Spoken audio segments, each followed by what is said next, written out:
an amazing, positive outlook about how great life is going to be, but somewhere along the line, we forget to dream and end up settling.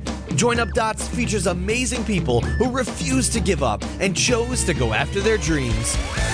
This is your blueprint for greatness. So here's your host, live from the back of his garden in the UK, David Ralph.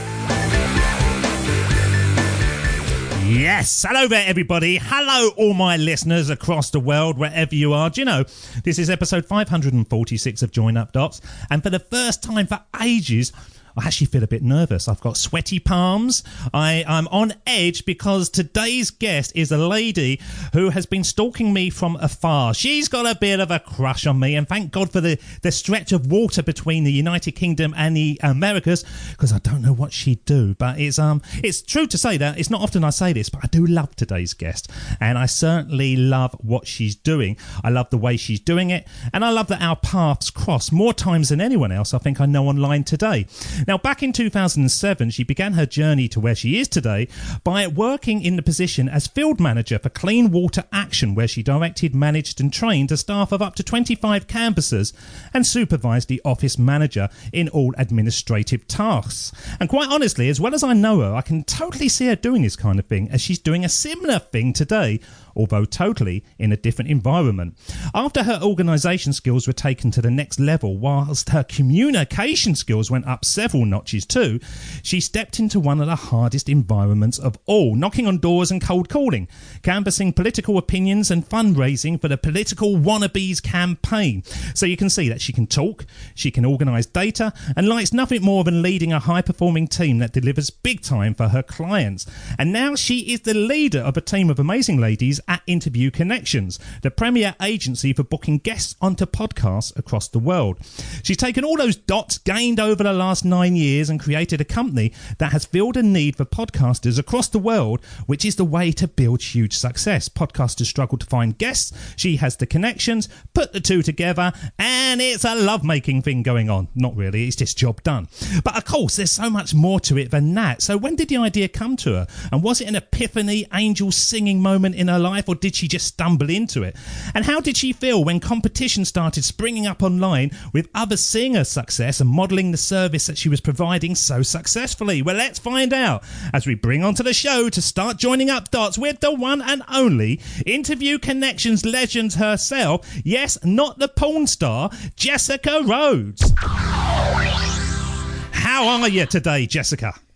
Oh my gosh, I am 1,000 times better after hearing that introduction. That was amazing. I feel like I should be running across the stage to you right now, David. You could do that. Arms outstretched. We could have that hug that you've been building up to for quite a few months. There's a connection going on. We should tell our parents. We should tell our partners, or should we just keep it secret? We should just keep it between us and the podcast. And that's beautiful, because you've come on a show that no one listens to, so nobody will know what's going on between us. But there has become a kind of, from my side of the fence, it's a huge respect, because we're going to touch into it later. But you've created something that is so valuable, so useful, but you do it in such a nice, friendly way, which is it's a way of building success, isn't it? Taking that online environment, but keeping it personal as well. Yeah. I've it's funny when you said that, taking something that in what we do at Interview Connections, we know how to be pushy in a friendly way, like booking interviews. I do everything all of my sales, my guest booking, and how I talk to people. It's all very direct with a smile on my face. So I can tend to be. I've always been told that I'm a little bit abrasive and direct, but I have a giggle and a smile, so I never get myself in trouble. And is that why you book ladies? I don't know if there's any guys working for you, but the only ones that I've come across are ladies. We do. Yeah, we have one guest booker, David. So I think he's a little scared of the rest of the team. I'm just kidding. But yeah, I do tend to, we have a large team of ladies, and not by design. I have had men that have worked for me as well.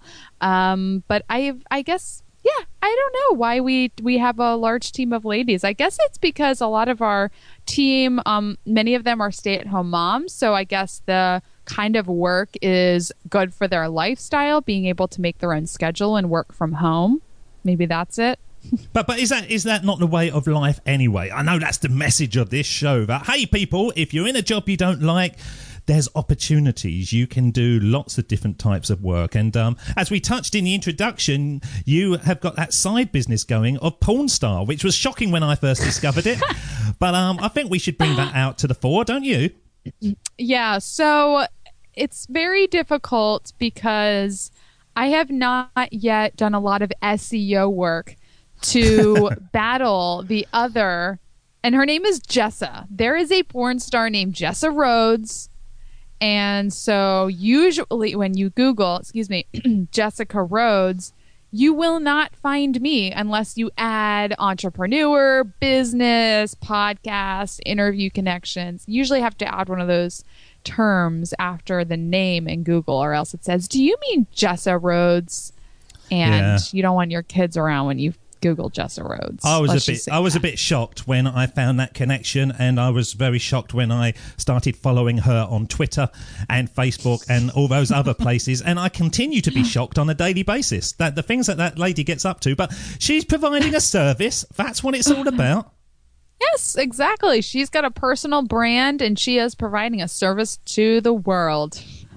So let's talk about you, because that's why you're on the show. Now, your journey, when I was going back over your profile, there seems to be a series of dots. Most of us have dots that join up. But with yours, I was looking at it and I was thinking, yeah, I could see her doing this job. And yes, I could see the next one. And it just seemed to be bigger stages for you to be slightly bossy, I suppose, is how I'm trying to get to it. Yes. I was actually really impressed at how much of my backstory you dug up, because I don't have all that in my current bio. No, you don't. I do my research. I like to know these things. Yeah. And so when the sort of the young Jessica, obviously going around door to door, sort of knocking and trying to get money out of people, is that really... Were you playing a part then, or was that a job that you actually thought, yeah, I could do this with my eyes closed? You know, because what I'm doing at the moment isn't me playing a part. This is just me. It just seems to be a natural fit. Was that kind of bossy, give us your cash kind of personality? Was that you? Yes, 110%. I was a natural at that job. So when you got your, even today, when you apply to be a canvasser, at least I can speak about how it works at Clean Water Action where I worked. There is a training period. So you start with an observation day. So they have you go out on an observation day where you're paid a small stipend to observe the job, because it's not something that everyone wants to do. So you go out on observation day. I raised like $75 in an hour and a half on my observation day. And they were like, oh, okay. And I was like, what, doesn't everyone do that? And then you make staff. So you have a 20 days to, achieve the qualifications to be on staff and not be a trainee. And I made staff in, I think, 7 or 8 days, which is pretty fast.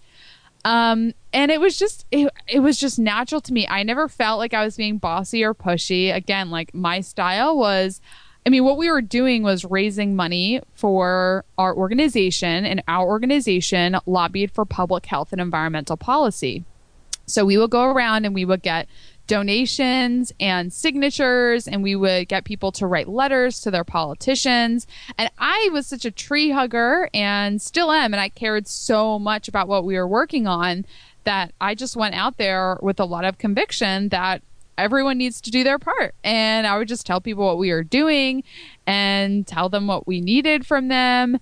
And my first night canvassing was in South Philadelphia, like right next to the projects. And I had no fear. I loved it. I loved going out and connecting with people. And it was just such a great job. And I was just a total natural at it. That was real Rocky territory then you was in, were you? A little bit. Yeah. My parents were so nervous. Here I am, 19 years old, going to college in Philadelphia. I was working, and we did this at night, mind you. Like, it was dark, like 6 to 9 o'clock, 4:30 to 9 o'clock, and we're knocking on doors in the city.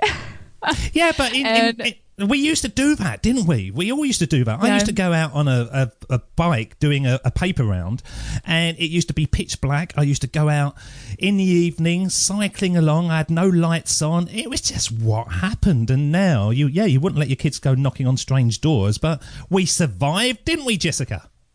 We did. And what I learned is most people are good. Yeah. Most people are good people. Obviously there's creeps out there and there's scary people, but majority of people are really nice. They're kind-hearted. They let you use their bathroom. They give you snacks and water and let you come inside when it's cold or when it's raining. And,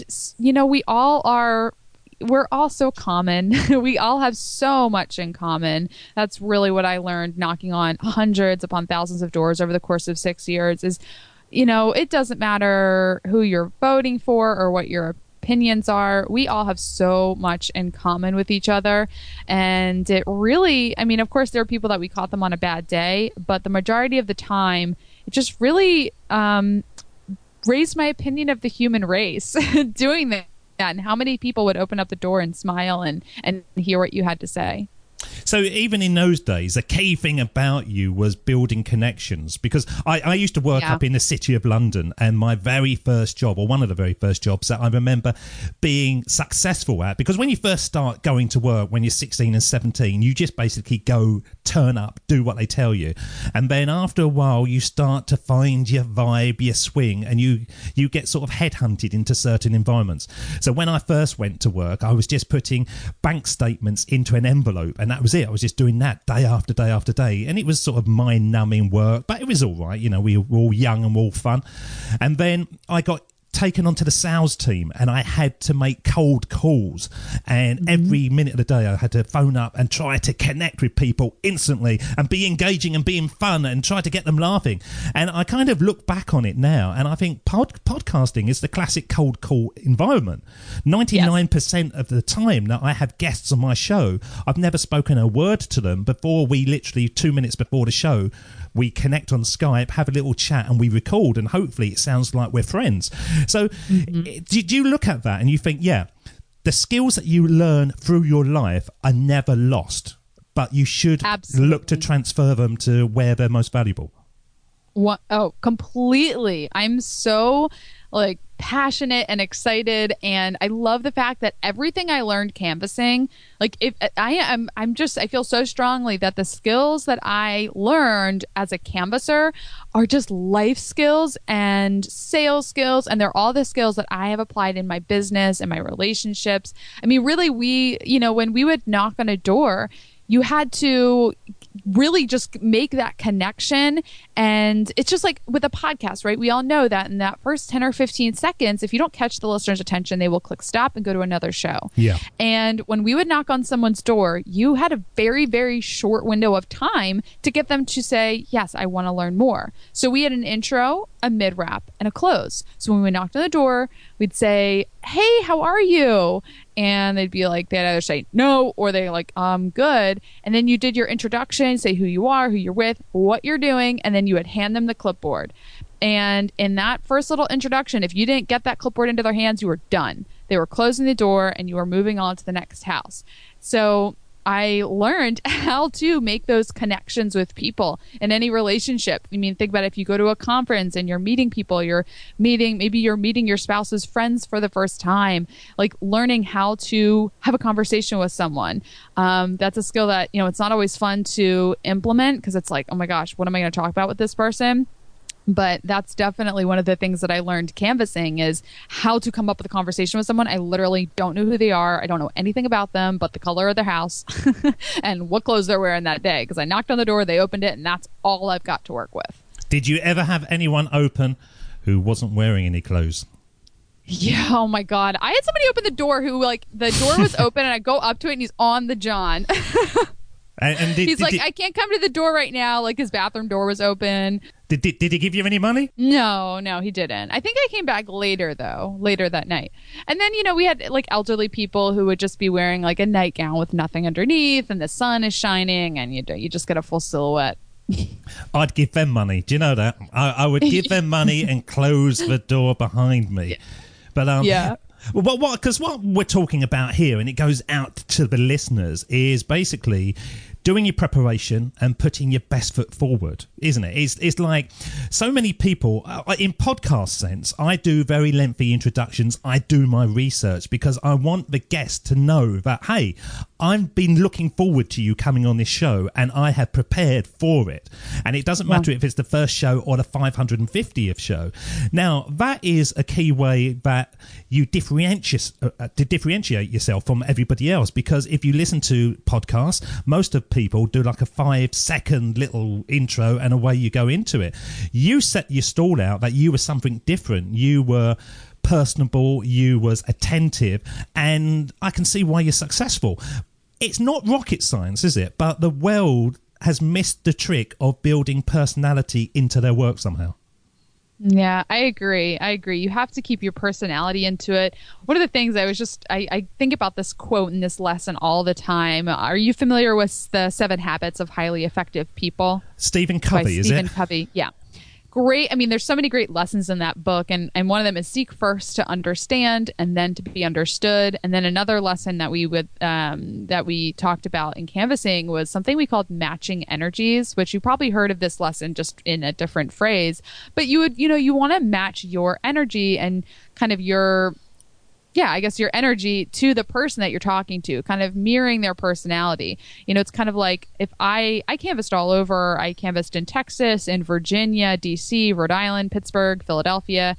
And if I was canvassing in Texas, I would talk slower and people would say, call me ma'am. And, you just talk like you want to match the personality and the way someone's talking. So I don't know if that really relates to to what you just said, but it was just kind of got me thinking that. Well, it does, doesn't it? Yeah, no, it does, because what you're doing is not only are you being personable, you're being attentive, you're being prepared, but you are tailoring your content for the listener. It's like exactly. Join Up Dots is very emotional, very inspirational, and so I've got to be very full on all the time. It wouldn't work if at the beginning I go, hello everybody, welcome to Join Up Dots, this is going to be great. It's not going to work because people expect that vibe. It's not about what you deliver, it's about how you make that person feel. And if you are creating the wrong type of mirror, that person won't build the connection. Exactly. Yeah, it really fits in. And, I think about it in terms of podcasting and what I do in terms of booking guests, but it really relates. I bet anyone can find how this lesson relates in what they do. And I talk a lot about like how to pitch a podcaster or how to get on a show. And one of the lessons is, customize your pitch to the person that you're reaching out to. Well, that goes back to the dot of how I connected with people when I first knocked on their door. If we were talking about air pollution or, how much the landfill in Rhode Island is really filling up fast, I would present that issue in a way that they would resonate with it.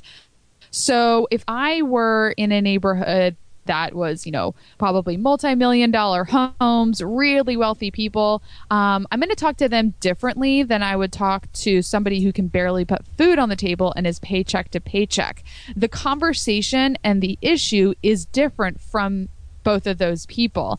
So I learned that lesson of years of door knocking and canvassing around environmental issues. And it's the same, honestly, with any sales work. When you're selling something, you're showing somebody how that product or service is going to solve a pain point in their life. And the pain point is going to be different depending on who they are.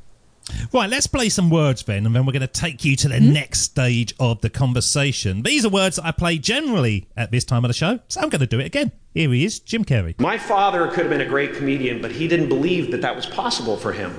And so he made a conservative choice. Instead, he got a safe job as an accountant, and when I was 12 years old, he was let go from that safe job, and our family had to do whatever we could to survive.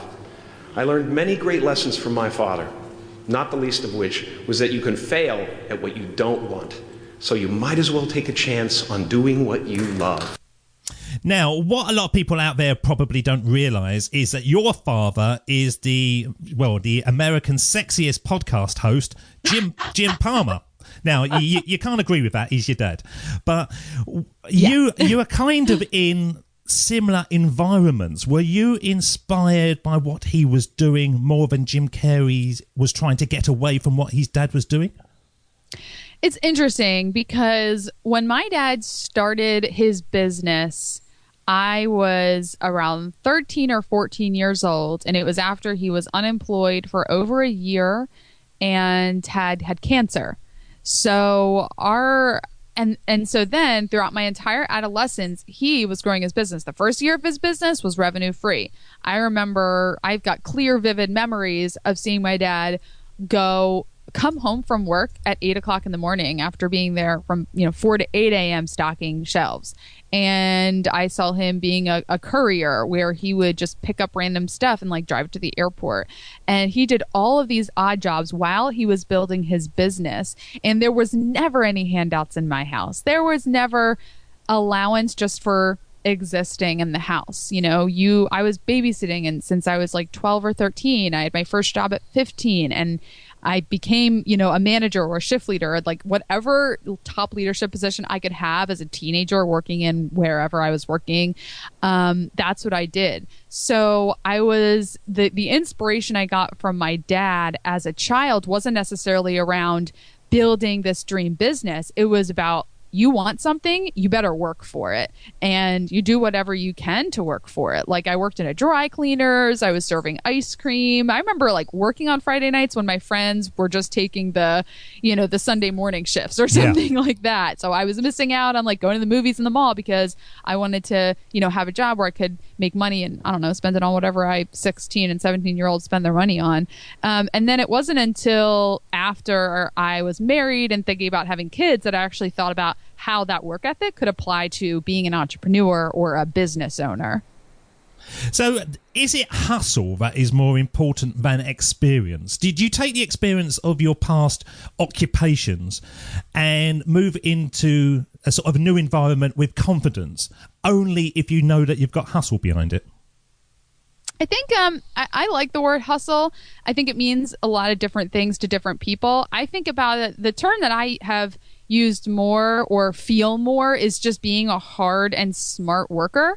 I would say hard worker most of my life, but now as a business owner, I prefer the word like smart worker because I consider myself somebody that works full time. But if I were to track all the hours I work, I probably work like 30 or 35 hours a week in my business. But I work really smart. I'm very focused around the tasks that I'm doing and what I'm delegating and, who I'm spending my time with and where am I being educated. Like, this morning I'm drinking my coffee. I'm working on Melanie Benson Strick's Money DNA course and really trying to up-level my mindset around money and success.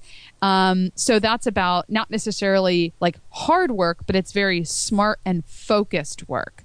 But yeah, I mean, I think hustle, everyone's got a different definition of it. I don't know if you've seen Stu McLaren made a whole video about hustle, and Gary Vaynerchuk's always talking about hustle, and it means different things to different people. But in general, it's for me, it's just about work ethic and being really intentional about what you want. You think about what you want and you're intentional about how to get there. I've been listening to Shailene Johnson, listen to her podcast, and she talks about like if you want the 6-pack abs and a really awesome body, you better know what it takes to get that. Like that takes like probably exercising every single day for at least an hour. Don't eat any carbs. Genetics. Don't go out for ice cream. I was just born naturally with that, and it's just got better.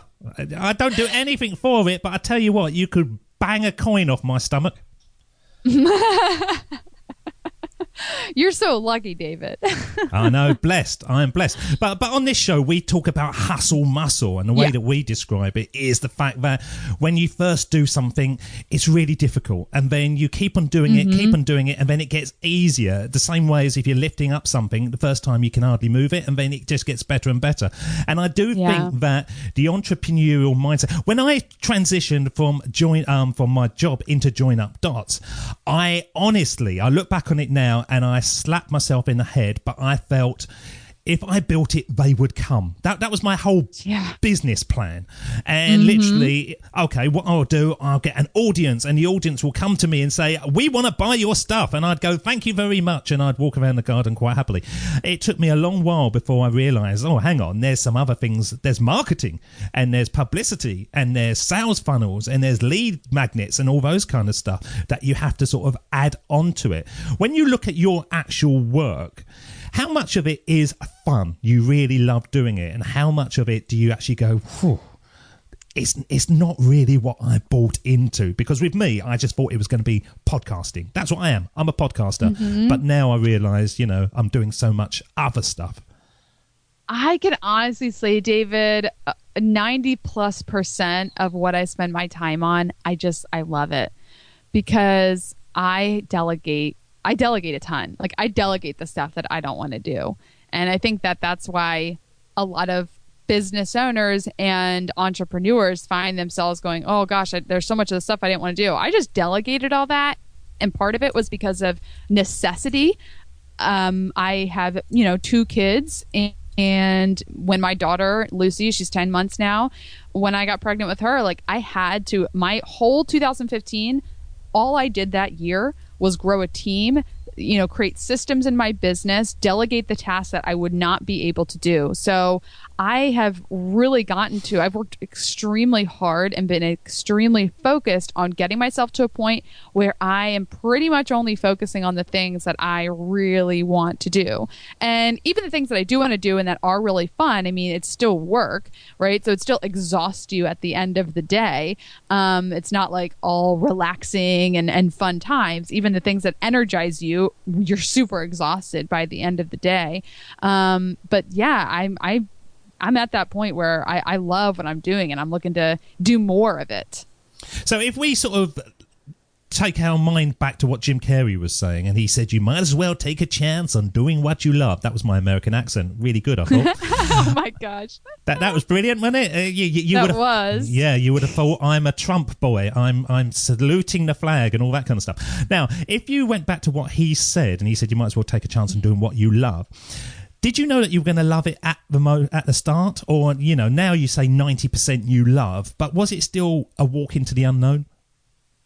I didn't know what my business was going to look like in 3 years. That's the thing. Like, I didn't say when I went into business for myself, and when I left my job, like when Nathan was born, right? So I kind of started my virtual assistant work on the side when I was pregnant. And then, when he was born, I was done working. And then I eased into, being self-employed and into a business. And I really didn't know what it was going to look like, because I first started as a virtual assistant, just honestly doing what I could to make an income at home, managing people's Pinterest profiles and client support work. Like, I was a virtual assistant working as an independent contractor for some entrepreneurs. And then it was as I started doing certain tasks, guest booking for podcasters, then there's these light bulbs that started saying, hey, there's a need in the marketplace. You like doing this. People like doing interviews. I'm good at this. And then I'm like, oh, okay. So I started getting these light bulbs that I wanted, as I saw a need in the marketplace, a demand for it. People liked it. I liked doing it. And I wanted to make more money, and I wanted to scale my business. Then I started moving into doing, getting into where I wanted to be. And I am not good at like having a 5-year plan. I have a vision and ideas about what I want life to look like in a couple of years. But I was I really didn't even have time in my head to think about like where I wanted to be. I was just constantly in the moment of like, okay, make money, make money, do something that works. My dad was guiding me through it as my business coach.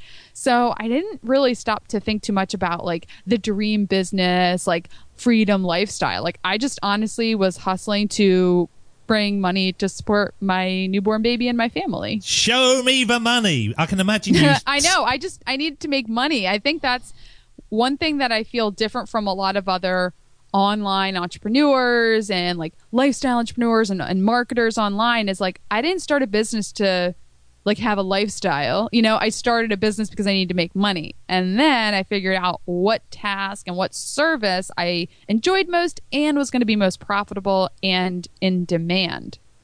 Do you know the funny thing, Jessica? And I'm going to share this with you, but I have gone through a journey of discovery. And more often than not, I sit listening to people like you. And as you're talking, I'm thinking about my own life. But I realise now, and this sounds madness to people, and I will argue the toss in any pub that you will probably feel the same thing. If you have been an employee for so long as I was, where literally I just turned up and I got given money and it didn't really matter what I did, more often than not, as long as you turned up and you was at your desk, you still got paid. When I became an entrepreneur, I think looking back on it, I was actually scared of earning money. I had quite a lot of opportunities in the early days to take money from people, but I was kind of scared of taking it because, hang on, I think I've actually got to do something for this instead of it just being given to me. I'm not sure that I'm good enough. Have you ever had that feeling, or did you just go, yeah, give me the cash, stick it in me bra, and off I'm going? David, no, you're definitely bringing me back. I think one of my challenges is remembering what it actually felt like in the early days. I mean, there's been a lot of, I'm sure you and I and a lot of listeners have been through a lot of personal development and self-discovery. And I mean, I think that you're right. It was really hard in those early days to charge a lot. I mean, there was that initial feeling of, gosh, do I deserve this? I mean, now most of us, like a virtual assistant, you can get from any, $30 an hour as a contractor or something like that. And I think my original rates were like $25 or $30 an hour. And I'm like, oh my God, I don't know if I can charge that much. When now, I mean, that's like, I'm not going to do 20, I'm going to charge several $100 an hour if someone wants me personally working on them. So yeah, there was definitely a lot because, as an employee, if I, my last job was like $36,000 a year, which meant, I was seeing like, okay, $16 an hour on my paycheck. And even though it's with all the tax stuff, being an independent contractor or business owner, you're going to see higher hourly rates because, you don't have all the taxes that an employee has taken out. But yeah, just to charge that much, it was definitely really hard. I mean, when I first started Interview Connections, I had no idea what to charge. I mean, my initial program was like $47 a month and then $47 and $77. Now they're several times that. But I was not sure what to charge. And yeah, there was a lot of work I had to do around in my mindset of being okay with charging a lot. And I mean, this is one of the things that was always a challenge canvassing is we were always so afraid. Most of us were afraid to ask for the big donation because we kind of assumed that the person wouldn't be able to afford it. Because as a early 20-something, I couldn't donate $120. That was a lot of money. Yeah. It was a lot of money. But you have no idea what somebody else can afford. So the biggest challenge has been and continues to be putting a price tag on something that you offer and not thinking, hey, can they afford it?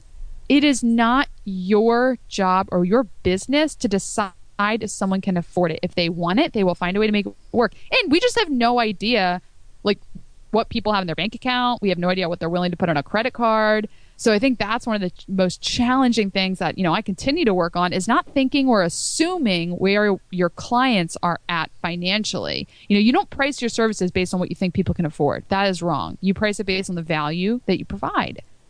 One of the first coaching platforms, I don't do a lot of one-on-one coaching. Everything that I do is scalable because I'm totally different from you. Mm-hmm. The thought of actually having my own business, I can't be bothered. And the thought, because basically you've got employees now, you've got responsibilities for the employees. I like the fact that everything I do is through me. So I have I have a service-based business with a team, which brings a whole other host of things to deal with, both good and bad. Yeah. Especially, and put a load of women together, it is bad news. They start fighting, they drink early in the morning. We know what it's like. I've managed ladies before. Now, with my situation, I just want to have my own job. I just want to have no issues. I have no bothers. But when I started my first foray into the online world, I thought, okay, I'll get an audience, I'll do some online coaching.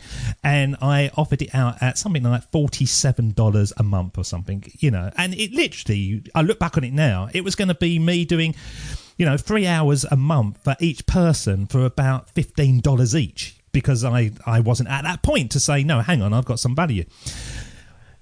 But I had loads of people that go, oh no, I can't afford it at the moment. I can't afford it. And I used to think, $47? Yeah. So do you know what I used to do, Jessica? Should I tell you what I did?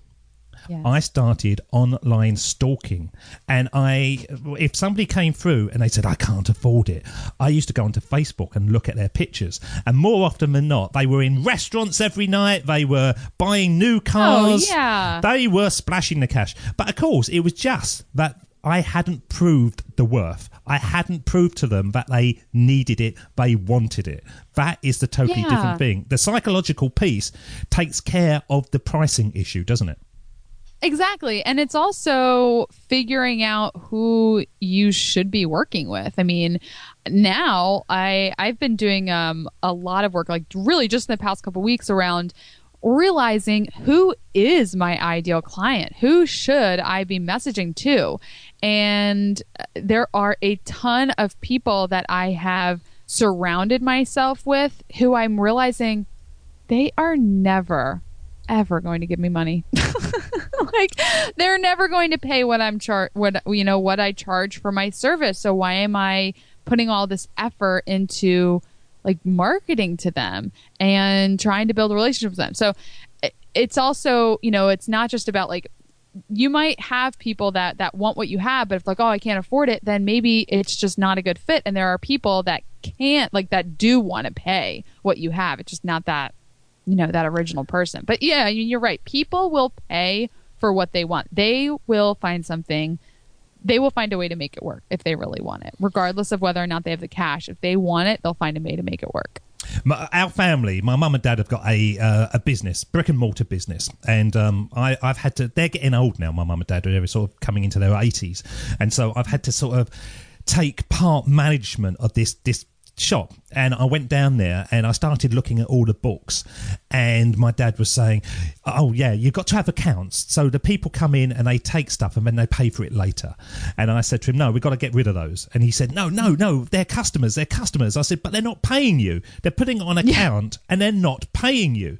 And he was saying, yes, but we don't want to lose them. I said, you're losing giving them stuff, but you're not gaining anything. So we had this big battle over a long period of time so that I could get rid of all the accounts and just have people that would come in and buy the stuff and then hand money over, which you expect in a shop, and away it goes. Well, basically, he is still at that mindset of he has to have every single customer come in and him servicing them, where I'm trying to get him on the 80-20, that 80% of your profits will come from just 20% of your customers, so don't chase all of them.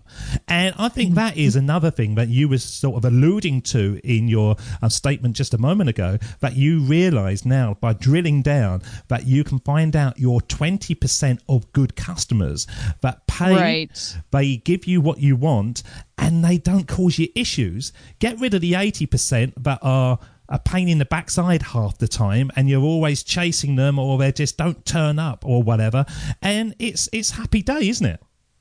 Oh my gosh, David, I remember the first time I fired a client. It was the best feeling in the world. It was the best feeling in the world because, like, not too long after that, I signed up a client, or probably more than one client, who was so much, like, such a better fit for me, and I was a better fit for them. So yeah, I think that it's like when, you know, one door opens, another, like when a window closes, a door opens, or whatever the saying is, when you like get rid of somebody that's not a good fit for you, a better person comes along. I don't know if you're familiar with Mike Michalowicz. He wrote a book called The Pumpkin Plan. And I love the analogy that book says that if you want to grow the largest pumpkin at the fair, you know, that big 30-foot pumpkin, you need to cut every single diseased pumpkin off the vine, so all of the nutrients and all of the resources and energy goes to the big pumpkin. So when you have multiple clients in your business, like in my business, I've got dozens of clients. If there's a client that is what we call a diseased pumpkin and they're taking up a lot of our resources and draining our energy, if we let them go, we can put so much more resources and energy into, the good pumpkins. And then there's more energy and resources to, new clients who, are a better fit. Like one of the exercises I'll do if one of our bookers is working with a client that is, just taking, it just takes 4 times as long to service their account than somebody else. Like I just, this is Natalie one time, I said, okay, if we let that client go, how many clients could I assign to you? She goes, if I let this client go, you can give me 4 clients. I'm like, okay, $400 a month or $1,600 a month. What shall I choose? Yeah. So it's so important. And then they can go to a service provider that's a better fit for them too. Do you know, the very first time I pressed record on Join Up Dots to record my very first interview was Mike McAllowitz. Really? Yeah, it was my very first time. Went out as episode 2 because I'd promised a guy that he would go out as episode 1, but it was the very first interview, and it's the only one that I never go back and listen to. It's I don't want to listen to it. It's a weird one. I can feel it in. Yeah, episode 2 you can go back and listen, but it was me. When you're planning something and you plan it and it's too stilted, I know that every joke that I made, I'd written weeks beforehand, and he politely laughed and it was just awful. And I learned within that episode that I thought to myself, no, hang on, I've just got to be myself. And so episode 1 was starting me going, hang on, I'm just going to make this up as I go along, which I think was the good way of doing it because it allows you to find those opportunities that you wouldn't have seen otherwise if you're copying other people or you're doing what you think that other people should be doing. Yeah, well, it takes most people longer than 1 episode, so I applaud you. Thanks, Jessica. That's what I want. I want a bit of adulation. I don't think I get enough adulation from that side of the pond. That's what I want. I want you. I want you to big me up. It's lonely over here in the UK. Nobody knows what a podcast is. You are wonderful. You are talented. You are loved. How's that? Sexy. Go with sexy. Go with the 4. That's what we want. Yeah, there we go. You see, and I will edit that out so they don't know that I actually led you to that point, you see. It will just sound like you're coming onto me in a kind of grooming way. You could just loop the "you're sexy" line. Yeah, I'll do that, and I'll play it as my wake-up call every morning, and my wife will say, who the hell's that? Who the hell's that? It's just Jessa Rhodes. Yeah, just Jessa Rhodes. You've seen her on my Twitter feed. Right, okay, so what we're going to do now, we're going to play the words that created the whole show back in 2005. He's no longer with us, but his words live on. This is Steve Jobs. Of course, it was impossible to connect the dots looking forward when I was in college, but it was very, very clear looking backwards 10 years later. Again, you can't connect the dots looking forward. You can only connect them looking backwards. So you have to trust that the dots will somehow connect in your future. You have to trust in something, your gut, destiny, life, karma, whatever. Because believing that the dots will connect down the road will give you the confidence to follow your heart, even when it leads you off the well-worn path. And that will make all the difference. So do you buy into those words? I do, especially with you helping me see the dots in my past, because, as we are leading up to this interview, I'm thinking, I've thought about, how my canvassing and my child, I've always thought about how all that stuff has, brought me to where I am today. But I usually think about, okay, I started my business 3 years ago, but no, it started so much earlier in my life. And so I totally believe that line. I think it's completely true. And I think that, you prove it so much with these interviews of showing how all these different parts of our lives, from childhood into, I'm 28. So from my teen years into my early and mid 20s got me to where I am now. And I've got ideas about where I want to be and where I want my family to be in the next few years, but it's a little unclear of what dots are going to take us there. So he talks about you got to believe in something, gut intuition. So what do you actually believe in when it's those dark demons running around your bed at night and you're thinking, oh my God, what do you tap into? Oh my gosh, what do I believe? I mean, I think about, like, I always have to think about what my big why is and my big motivation and reason for doing what I'm doing. And for me, it's my kids and my family.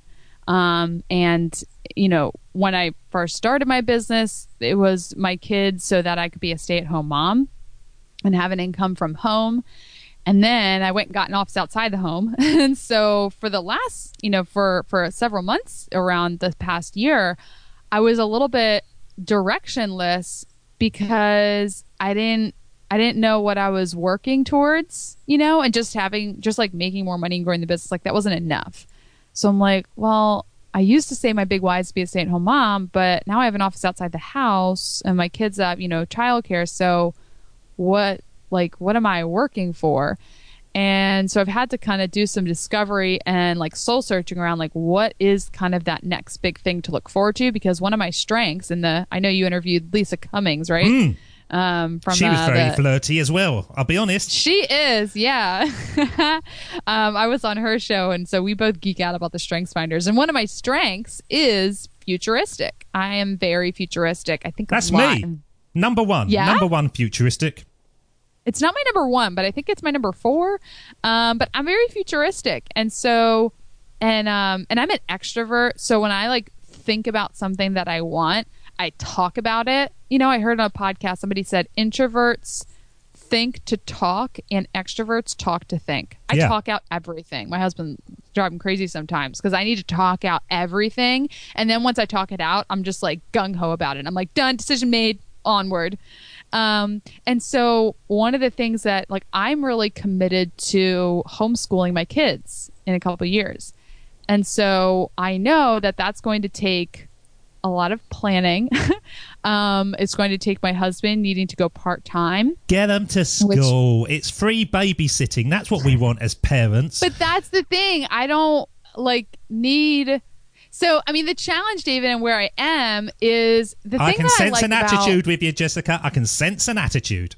I can, because and this is what I'm preparing myself for, because I know every time I share with people that I want to homeschool, I'm either going to get, you know, 1 out of every 5 people who like supports homeschooling. They're going to be like, oh, that's awesome. And then most people are going to look at me like I'm crazy and I'm weirdo, because there has always... There's always been a really big stigma around it.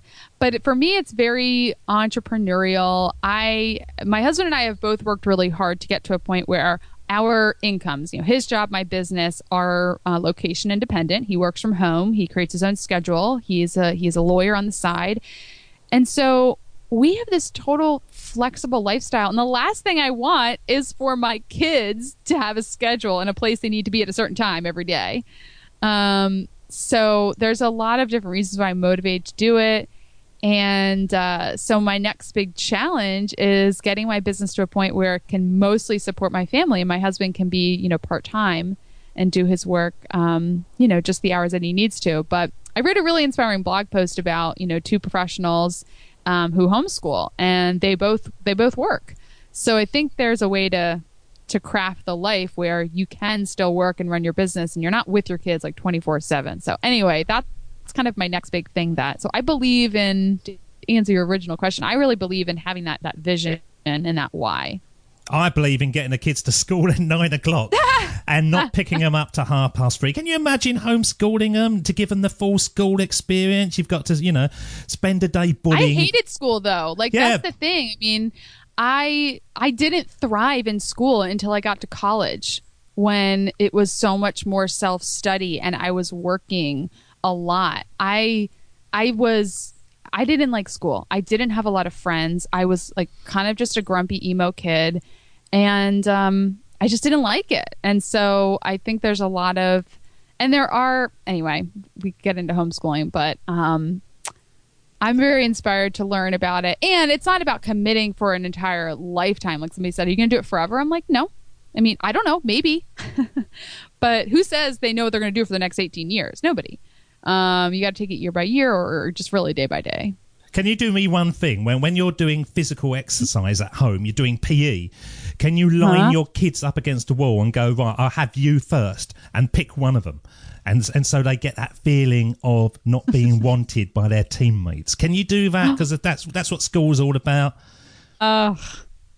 No. You're not going to do that for me? Okay, you're not going to do that. But what we're going to do, we are going to send you on a journey. Maybe not back to school time. You can choose at any time you want. But this is the bit we've been building up to when we send you back in time to have a one-on-one with your younger self. And if you could go back in time and speak to the young Jessica, what age would you choose and what advice would you give? Well, we're going to find out because I'm going to play the theme tune, and when it fades, you're up. This is the Sermon on the Mic.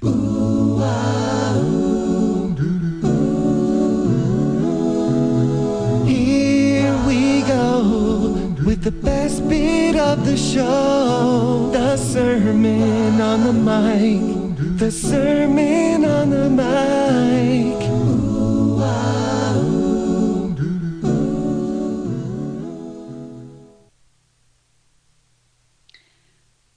Jessica, you are 18 years old right now, and you think you're going to be on Broadway in 4 years, and you're going to be a theater major, and you're going to make it. Well, guess what?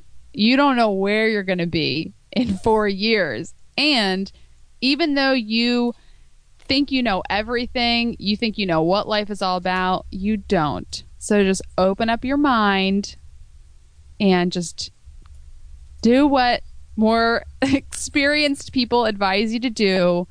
And life is about to get so much better when you leave Exton, Pennsylvania. So being a theatre major, were you into singing? Was it singing or dancing? Yes. Go on, give us a burst. I did theater give us my a whole burst life. of song now. Oh my God, no. Go on. We can do it together. Okay, well, let's go back to let's pick a musical that I was in. Well, I don't know what musicals you were in. I know. I'm trying to think of one and then a song. Well, so I was in Greece. I was Frenchie in my senior year.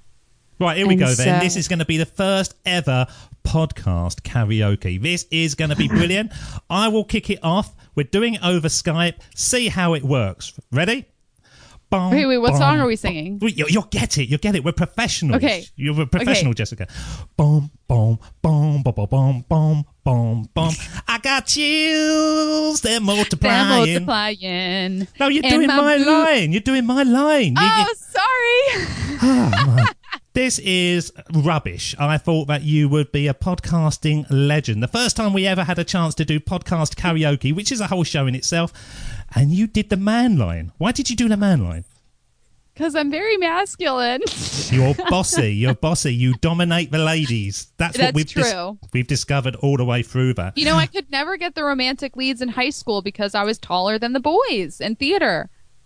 I'd like that. Scarred me, David. Yeah, I'd like that in a lady. My wife is 4'10", and it really is. I feel like I'm Gulliver when I go home. It's like. How tall are you? You seem really tall. 6'1", 6'1" and a little bit. Wow.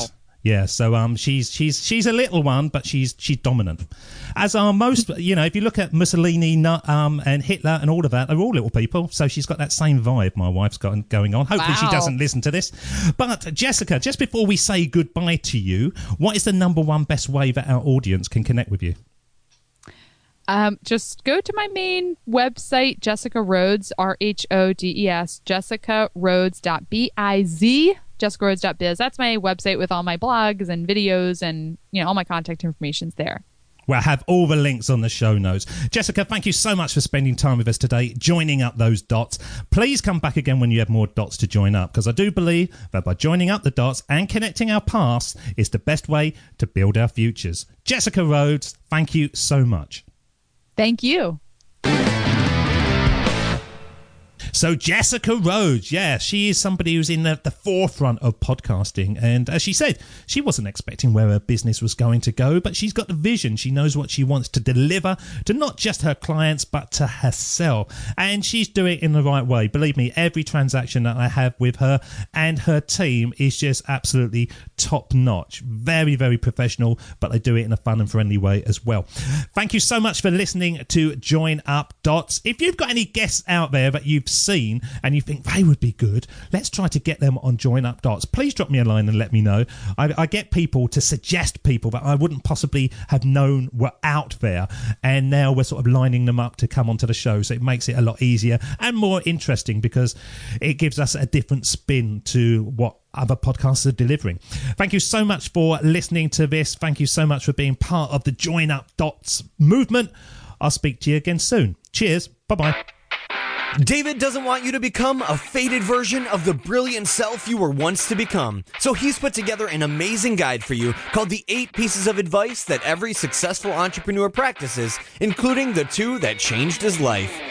Head over to joinupdots.com to download this amazing guide for free, and we'll see you tomorrow on Join Up Dots.